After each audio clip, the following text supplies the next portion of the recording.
Hey, today we're continuing with multiplication, but what you've probably figured out at this point is that multiplying by itself isn't that difficult. What's difficult is when it's in a word problem and you're not really sure what it's asking.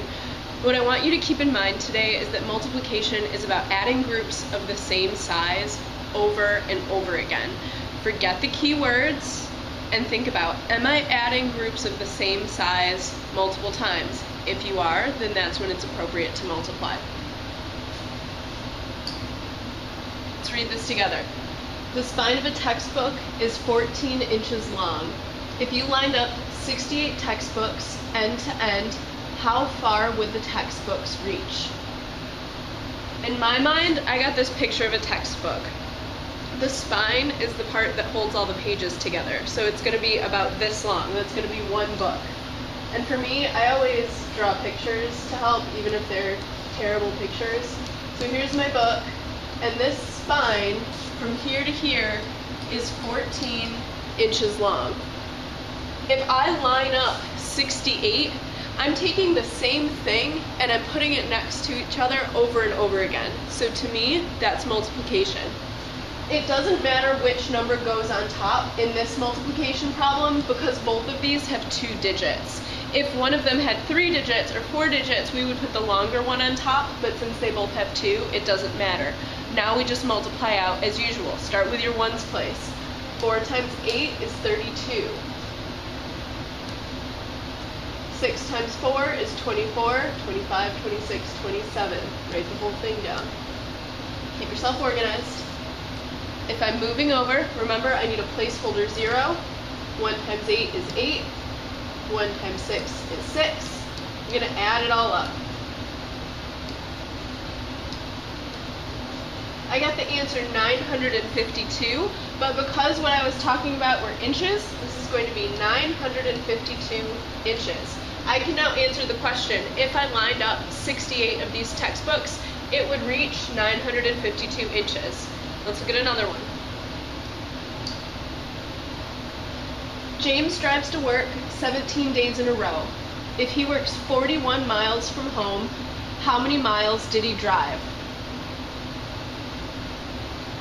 If he works 41 miles from home, then that means that he's going 41 miles to work.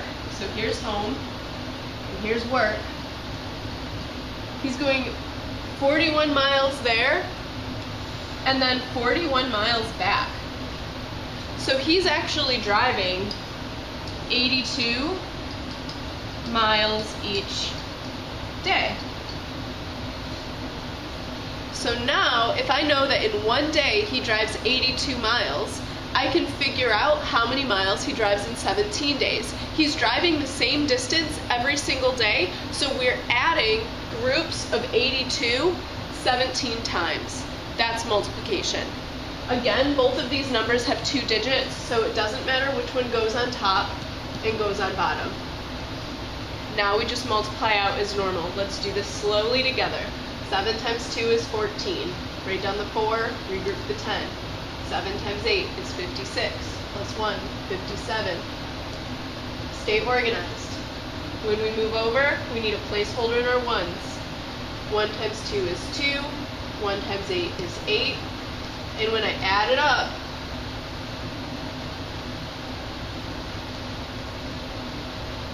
this means that in 17 days, he's going to drive 1,394 miles. That makes sense because he's driving a little less than 100 miles a day, and 100 times 17 would be 1,700. And this is a little less than that, so that makes sense to me. This is a good answer. He drives that many miles per week. How about this one? Ashley placed 9 objects on a scale in science class. The largest object was 14 ounces, and the smallest was 11 ounces. How much more does the largest object weigh than the smallest?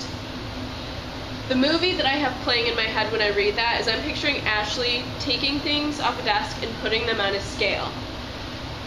It means that she's doing something over and over again, but let's see what the question's really asking us. It says, how much more how much more does the largest object weigh than the smallest?